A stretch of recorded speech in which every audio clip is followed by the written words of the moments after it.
sick. So far, so good.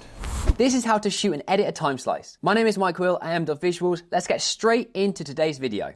I personally enjoy shooting these from epic viewpoints. I like to sit back, enjoy the sunset, and let my camera do all the work. I shoot anything from 15 to 500 photos, depending on the outcome I want. For today, I think I'll shoot around 200, but let's see how the viewpoint is actually looking and how many photos I need to take for it to go from light to dark at night. You can then make that into a time lapse or a time slice, which of course we're going to be doing today. We're heading out to Canary Wharf to shoot at one of my favorite viewpoints in London and then coming straight back here to edit. Let's go. After lots of deliberation, I've decided to go with a focal length of 70 to look out onto that incredible view.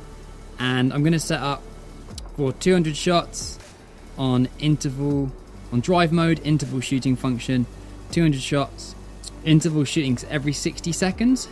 Because I want to have quite a dramatic change every time that the shot comes on, especially for the time slice. I quite like the dramaticness, so no need to go too often. 200 shots, let's see how long that will last for. So this is the moment we've been waiting for, interval shooting on. Let's go. Oh, another really important point, manual focus. Manual focus is on. So we should be good. I've got an f6.3, hopefully there's no dust spots. That's my worry.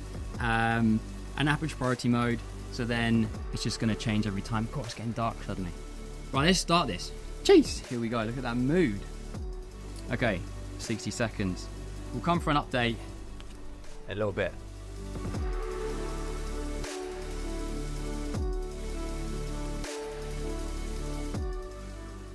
Just checking back in, everything's looking sick, and then we've got some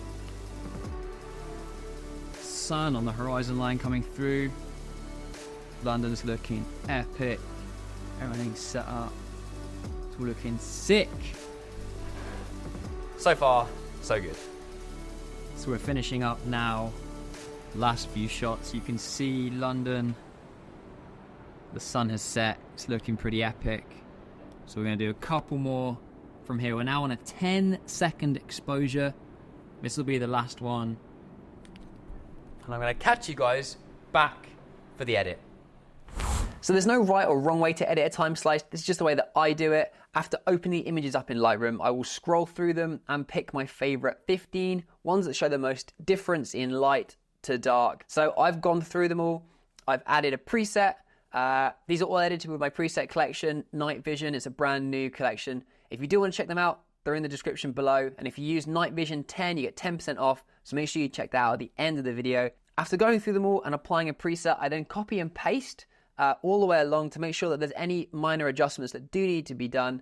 I will then go through that. There might be a difference in light. You also might need to change some of the white balance. So that's why I personally copy and paste from my previous photo to then make sure it's the most up-to-date version.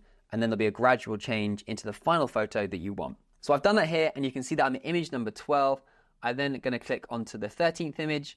I'm going to paste that preset on, and you can see it's pretty much on point, but I might want to change a little bit of the white balance here. Yeah, so I'm going to change that because it's quite purple. So I'm going to bring down the tint a little bit. How's the temperature? Yeah, we'll pull that down a little bit. Some of them in the exposure, especially later on, we need to lift the exposure a little bit because it's quite dark. And we're going to do the same thing for the next one. So I'm then going to copy.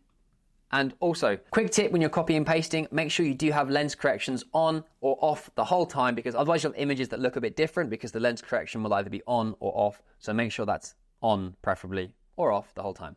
I also make sure I 5-star the images I'm using, so then they're all just selected and I can go through the edit super quickly. So that is the 16 images all edited with one of my presets and then changed just slightly across the whole 16 images to make sure that it fits perfectly. Mainly a change of the white balance, sometimes the exposure.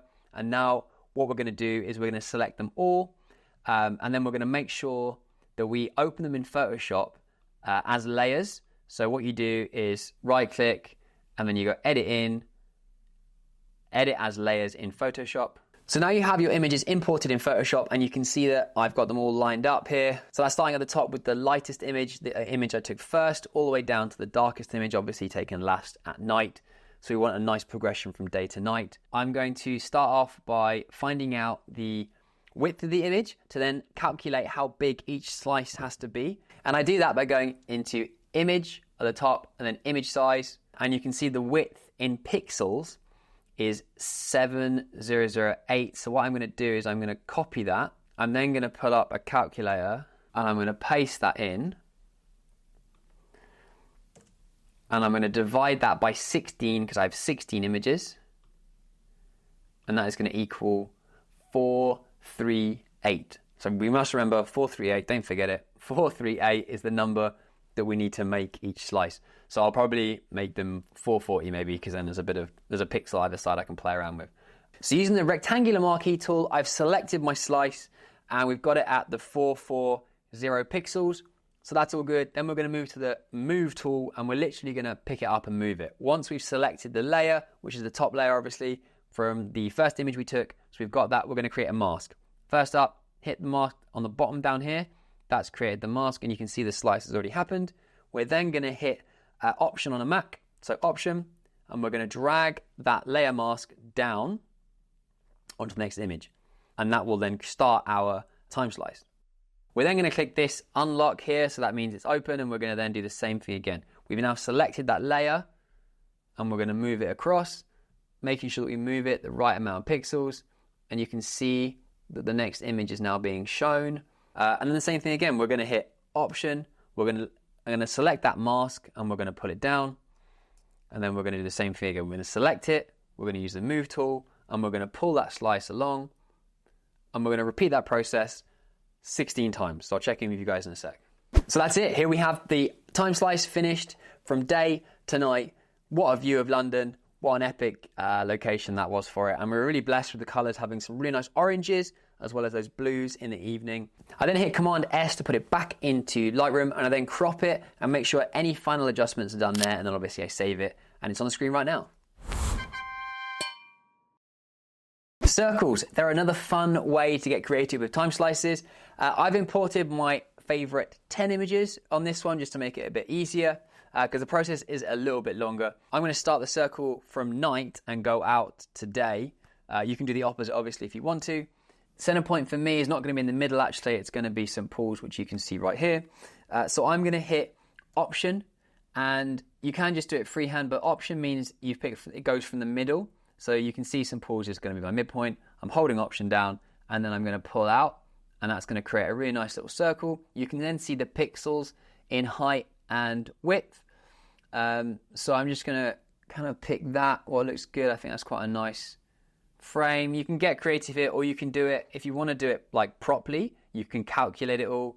I'm not very good with numbers, so we're just going to freeball it and just see how it looks. So I like the idea of that being my center point. We've got St. Paul's looking pretty cool, and also next to it we've got Sky Garden. So what we're going to do is we're going to create a mask. Boom, we've got that. You can see nice little time slice-esque circle happening in the middle there. We're going to go down to the next layer, then we're going to hit Command, go back on the mask, so you'll see that on the screen recording now. We will then pull that, so we're going to right click, we're going to go to Transform Selection, we're going to hold down Option again, so it keeps that midpoint, doesn't move it around in different places. And then what we're going to do is we're going to pull out, and so I think that's probably going to be a good amount. Let's see, so I've let go of that. You can see the circle there. I like that, I think that's going to be good. So I'm going to hit Done, and then I'm going to go on to the next layer down, and I'm going to do a mask, and then you can see that next circle has then been done. I'm then going to hit again, same thing again. I'm going to go down to the next layer underneath. I'm then going to hit Command. I'm then going to go back to that layer. You're basically repeating the process again. You get the picture. And then if you hold down Option, this just means that the circle doesn't move around in too many directions. So it means you can kind of like guide it and make sure that when you are expanding that circle time slice, that it's a good distance. And we're done. So that's the circle time slice with St. Paul's at night going out, obviously showing the epic sunset. And you can do this with any viewpoint or landmark you want to do.